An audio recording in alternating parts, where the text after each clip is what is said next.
दोस्तों आज के इस वीडियो में बात करने वाली हूं bank nifty, fin nifty, mid cap nifty, Sensex और बैंकेक्स की वीकली एक्सपायरी 20 नवंबर से क्लोज होने वाली है एज पर सेबी रूल। तो सेबी ने ये रूल लाया, इसका क्या प्रोस एंड कॉन्स होने वाला है, जिस मोटिव से ये क्लोज हो रहा है, क्या ये मोटिव कंप्लीट होगा या नहीं, एवरीथिंग डिटेल में बात करेंगे। आप लोग वीडियो में बने रहिएगा। चैनल पे न्यू हैं तो प्लीज चैनल को सब्सक्राइब भी कर लीजिएगा। देखिए यहाँ पे पहले मैं बात करना चाहूंगी सेबी ने ये रूल क्यों लाया। तो जो वॉल्यूम है रिटेल ट्रेडर का एफएनओ में लॉस का, वो कंटिन्यू इंक्रीज करता जा रहा था।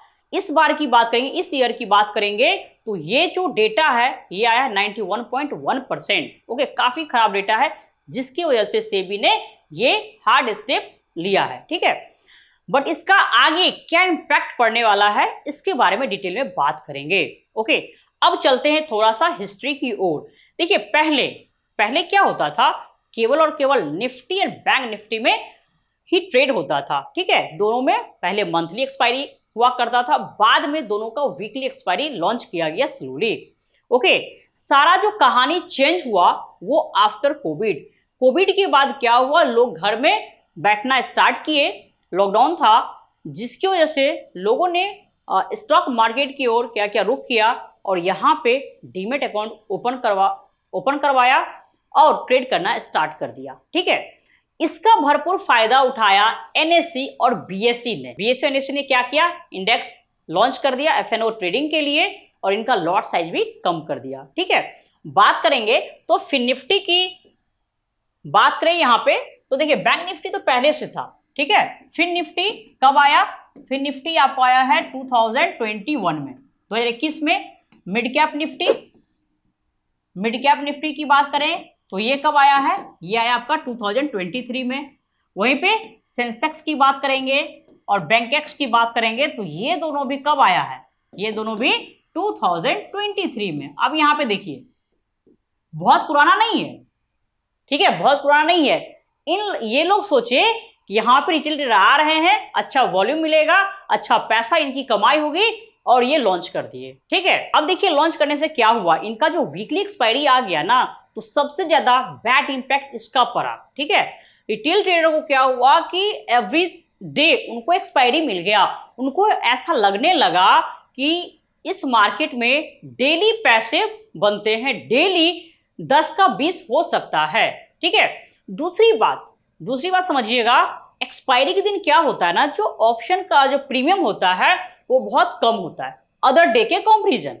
तो वहां पे ना कहीं से कुछ में तो 500 में भी आपको मिल जाता है, 200 में भी मिल जाता है। ठीक है, अब सोचिए आप, मतलब ऑप्शन इतना आसान है कि आप 200 भी लेके आएंगे तो यहाँ पे आप ट्रेड कर सकते हो। ओके, तो कहीं से पैसे लेकर के आते थे या खुद का पैसा होता था तो ट्रेड करना स्टार्ट, उनको डेली लगता था यही कि 10 का 20 आज बनेगा, कभी बैंक निफ्टी में, कभी फिन निफ्टी में, कभी मिड कैप में, कभी सेंसेक्स, कभी बैंकेक्स में। ओके, लेकिन हुआ क्या, रिजल्ट क्या हुआ, सिर्फ इनका वॉल्यूम इंक्रीज हुआ। ठीक है, every day to day volume increase होता चला गया, लेकिन वहीं प्रॉफिट की बात करेंगे तो प्रॉफिट नहीं हुआ, केवल और केवल लॉसेज होता चला गया। प्रॉफिट परसेंटेज की बात करेंगे तो बहुत कम हुआ, ओनली 7% लोगों को ही प्रॉफिट हुआ है। ठीक है, बाद बाकी सभी को लॉसेज हुआ है। अब यहाँ ध्यान दीजिएगा, सेबी ने जिस मोटिव से ये रूल लाया है, क्या ये मोटिव मतलब कंप्लीट होगा या नहीं होगा, मतलब वो टारगेट अचीव होगा या नहीं होगा, तो ये तो बाद की बात है, अभी तो ट्रायल बेसिस ही चल रहा है। क्या इसके अलावा कोई और ऑप्शन हो सकता था, तो यहाँ पे मैं थोड़ा सा बोलना चाहूंगी।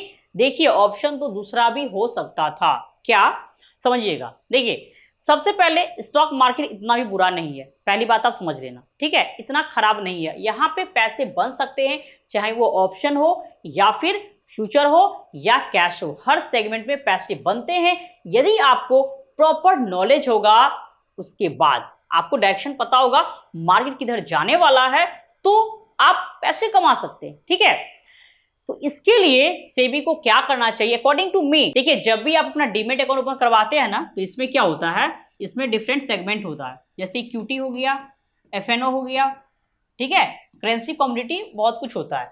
तो एफएनओ सेगमेंट के लिए आप यहाँ पे क्या कर सकते हैं, एफएनओ सेगमेंट उसी का आप एक्टिवेट करो जो क्या करे, कुछ आप यहाँ पे एग्जाम रख दीजिए, ठीक है।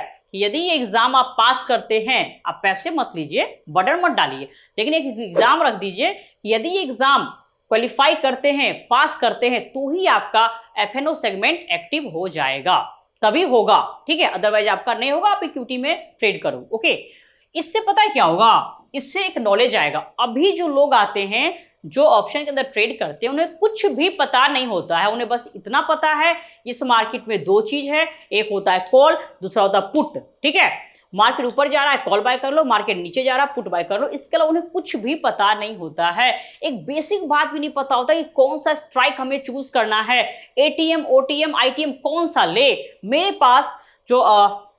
पास ढेर सारे कमेंट आते हैं मेरे शॉर्ट वीडियो पे, निफ्टी चल रहा है आपका 26,000 पे, ठीक है, और यहाँ पे ना लोग क्या करते हैं ना, डीप ओटीएम का कॉल या पुट बाय करके बैठे होते हैं, ठीक है।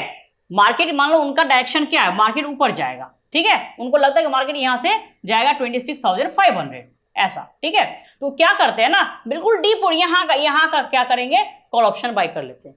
यदि किन्हीं को लगता है मार्केट नीचे जाएगा, तो क्या करते हैं, यहाँ पे डीप ओटीएम नीचे का स्ट्राइक प्राइस वो बाय कर लेते हैं। मीन्स की बेसिक नॉलेज भी नहीं है। वहीं पे यदि आप एग्जाम कंडक्ट करवाते हैं, तो एट लीस्ट उनको कुछ बेसिक नॉलेज तो हो जाएगा, ठीक है। कम से कम उनको स्ट्राइक सिलेक्शन समझ में आ जाएगा, एसएल कैसे लगाना है, काफी कुछ समझ में आएगा, तो उससे उनका जो लॉसेज है वो कम हो जाएगा, ठीक है। आपने ये जो रूल ले आया है, इसका कहीं ना कहीं बैड इंपैक्ट भी होने वाला है। देखिए, पहला तो होगा किस पे, समझिएगा, पहला होगा ब्रोकर के ऊपर, ठीक है, क्योंकि जो ब्रोकर है उनका जो ब्रोकरेज है, उसका एक बड़ा पार्ट एफएनओ से ही आता था, ठीक है। तो पहले तो उनको नुकसान होगा, किसको, ब्रोकर को, ठीक है। अब दूसरा देखिएगा, दूसरा क्या होगा, रिटेल ट्रेडर। अब ये कहाँ, देखिए रिटेल ट्रेडर क्या करेंगे, जिनको लत लग चुकी है, जिनको आदत लग चुकी है ट्रेड करने का, कहीं ना कहीं तो वो शिफ्ट करेंगे, यहाँ नहीं कहीं और सही, ठीक है। अब क्या होगा, ये शिफ्ट करना चाहेंगे, हो सकता है क्रिप्टो की तरफ चला जाए, फॉरेक्स है, बहुत सारे गैम्बलिंग ऐप है, बाइनरी ट्रेडिंग है, उधर ये शिफ्ट कर सकते हैं और वहां जाकर के और भी नुकसान कर सकते हैं, ठीक है, वहां जाके और भी नुकसान कर सकते हैं। और दूसरी बात ये कि यहाँ तो एटलीस्ट सेबी है जो आपकी बातों को समझेगा, आपके कंप्लेंट को लेगा, लेकिन यहाँ पे क्या है, कोई भी नहीं है देखने वाला, ठीक है, कोई रेगुलेशन नहीं है, कोई बॉडी नहीं है जो इसको रेगुलेट करती है, इसलिए इसका बैड इम्पैक्ट मतलब इस तरीके का हो सकता है रिटेल ट्रेडर के ऊपर, ठीक है।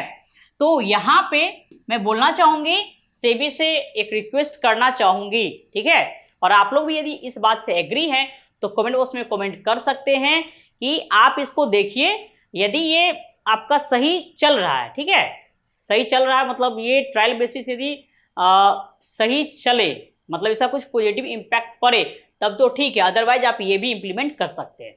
दूसरा इम्पैक्ट और किस पे पड़ेगा, तो यहाँ पे देखिए, जो ऑप्शन सेलर हैं, ऑप्शन बायर तो मार्केट से निकलेंगे ही निकलेंगे, क्योंकि यहाँ पे क्या हो रहा है, एक तो आपको प्रीमियम भी थोड़ा ज्यादा देना पड़ेगा, लॉट साइज इंक्रीज हो रहे हैं, फायदा किनको होगा, ऑप्शन सेलर को थोड़ा सा फायदा होगा। ऐसा हम क्यों बोल रहे हैं, क्योंकि जब वीकली एक्सपायरी बंद होगा तो क्या होगा, इनके लिए स्ट्रेटजी बनाना आसान होगा, ठीक है। बहुत से ऑप्शन सेलर क्या करते हैं ना, जिनको पता है कि निफ्टी एक मंथ में क्या करेगा, 500 पॉइंट का मूवमेंट दिखा सकता है, बैंक निफ्टी क्या करेगा, मतलब उनका व्यू है एक मंथ में ये 200 पॉइंट, मतलब सॉरी 1000 पॉइंट का मूव दिखा सकता है। तो ये क्या करते हैं ना, इसमें स्ट्रेटजी बनाते हैं, ठीक है। तो इनको स्ट्रेटजी बनाना आसान होगा, वो जो मूवमेंट होता था ना उससे ये बचेंगे, ओके। तो इनको कहीं ना कहीं फायदा होगा। हाँ ये है कि थोड़ा सा मार्जिन इंक्रीज कर दिया गया तो ठीक है, कोई दिक्कत नहीं, जहाँ पे 100 लॉट लेते थे वहां पे 40-50 लेंगे, इसमें कौन सी बड़ी बात है, ठीक है। लेकिन इनका जो प्रोबेबिलिटी था प्रॉफिट का, वो थोड़ा सा इंक्रीज हो जाएगा, ओके। तो देखिए, मैं सभी से बोलना चाहूंगी, सेबी का काम है रूल लाना, रूल लाया। अब आप सोचिए आपको क्या करना है, आपको इस मार्केट में लॉन्ग टर्म तक रहना है तो एजुकेट होना पड़ेगा, ठीक है, एजुकेशन लेना पड़ेगा। विदाउट एजुकेशन आप आगे नहीं बढ़ सकते। यहाँ पे सिर्फ आप सट्टा वाला काम ही करोगे, लेकिन यदि आप सीखते हैं प्रॉपर वे में तो आप यहाँ पे लॉन्ग टर्म तक मार्केट में रह सकते हैं। शॉर्टकट देखिए लाइफ में कहीं नहीं होता, मार्केट तो छोड़ दीजिए, ठीक है। और इतना भी डिफिकल्ट नहीं है। 3 to 6 मंथ आप यदि मार्केट को टाइम देते हैं तो मार्केट आपको काफी कुछ देगा। आप मुझे ही देखिए, मैं 2017 से इस मार्केट में हूँ, ठीक है, और तब से लेके अभी तक हूँ। क्यों हूँ? Only because of knowledge. Market ने काफी कुछ दिया है, तो आप भी मेहनत करोगे तो मार्केट देगा, ऐसी बात नहीं है। देखिए ये चार्ट आप देख सकते हैं, कितना ये सिंपल है। आपको ये 1 मिनट में बता देगा मार्केट किधर जाने वाला है, ठीक है। किसी का भी, आप कोटक बैंक का चार्ट दिखा लीजिए, किसी का भी, ठीक है। डायरेक्शन आपको मेन क्या चाहिए? डायरेक्शन, मार्केट किधर जा सकता है, ऊपर या नीचे, आपको यही चाहिए ना। उसके हिसाब से आप कॉल बाय करो, पुट बाय करो, किसी भी डायरेक्शन में आप ट्रेड कीजिए, पैसे बनेंगे। आप यहाँ देखो, यहाँ पे क्या है, कोटक बैंक क्यों ऊपर गया? बिकॉज यहाँ पे क्या, एक बाइंग पैटर्न फॉर्म था।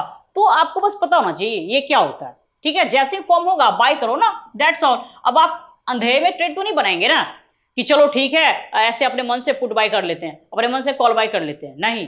आपको डायरेक्शन पता होना चाहिए। बेसिक रूल ये होता है कि आपको डायरेक्शन, मार्केट किधर जा सकता है, उसके बाद आप ऑप्शन में ट्रेड करते हैं तो फिर उसका थोड़ा सा डेप्थ नॉलेज चाहिए। क्योंकि देखो ऑप्शन ट्रेड इतना आसान नहीं होता, उसमें डेप्थ नॉलेज का नीड होता ही होता है। जो 5 ग्रीक्स है ना, उसका बिल्कुल आपको नॉलेज होना चाहिए। आप लोग गलती कहाँ पे करते हैं समझिएगा, जो ऑप्शन में ट्रेड करते हैं ना, उनका सबसे बड़ा गलती ये होता है, एक तो डायरेक्शन पता नहीं होता है, दूसरी बात वो जो भी प्रीमियम पे करते हैं ना, प्रीमियम वो मतलब टोटल का टोटल को मान लेते हैं क्या, ये मेरा एसएल है, टोटल प्रीमियम को एसएल मान लेते हैं, जबकि ऐसा नहीं। जहाँ पे जो एसएल है वहां पे हम निकलो। तो ऐसे ही करते करते स्लोली बहुत बड़ा नुकसान कर लेते हैं। दोस्तों यहाँ पे बोलना चाहूंगी, सेबी का जो काम था सेबी ने किया। अब आपको क्या करना है ध्यान समझिएगा, थोड़ा सा एजुकेशन पे ध्यान दीजिए। और 3 to 6 मंथ यदि आप सही से सीखते हैं तो डेफिनेटली आप इस मार्केट में पैसे कमा सकते हैं। तो थोड़ा सा एजुकेशन की तरफ ध्यान दीजिए, ओके। बाद बाकी वीडियो कैसा लगा प्लीज़ कमेंट कर सकते हैं। आशा करते हैं आज की वीडियो से काफ़ी कुछ सीखने को भी मिला होगा। वीडियो को लाइक कीजिए, शेयर कीजिए, चैनल पे न्यू है तो प्लीज़ सब्सक्राइब भी कीजिए। फिर मिलते हैं नेक्स्ट वीडियो में, तब तक के लिए नमस्ते।